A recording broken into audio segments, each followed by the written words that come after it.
Di sinilah bermulanya perjalanan menuju kecemerlangan. Institut Kemahiran MARA Tan Sri Yahya Ahmad Pekan Pahang, simbol keunggulan pendidikan TVET di Pantai Timur. Menggabungkan tradisi kecemerlangan MARA dengan teknologi terkini, kami berdiri sebagai pintu masuk ke dunia kemahiran bertaraf global.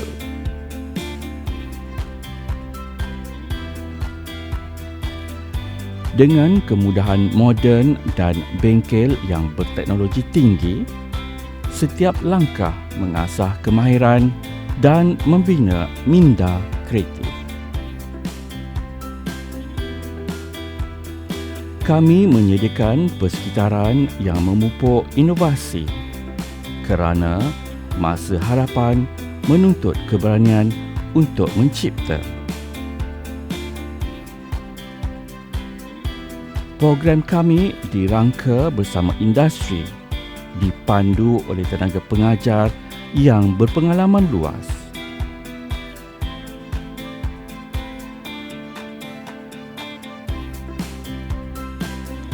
Teori dan praktikal berjalan seiring bagi memastikan graduan bersedia menjadi pemimpin industri masa hadapan.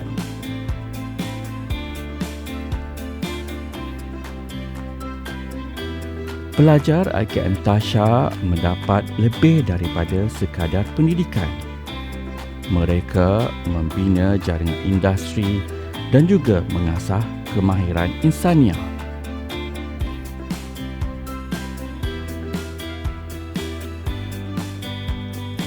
Setiap projek, setiap cabaran adalah peluang untuk membuktikan kemampuan mereka.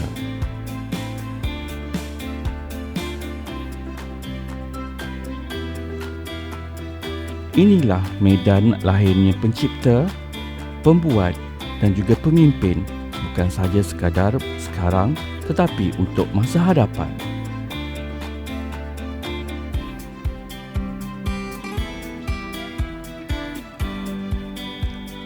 Marilah menjadi sebahagian daripada komuniti TVET MARA.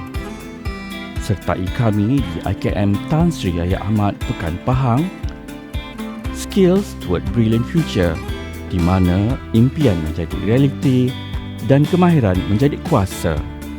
Masa hadapan anda bermula di sini.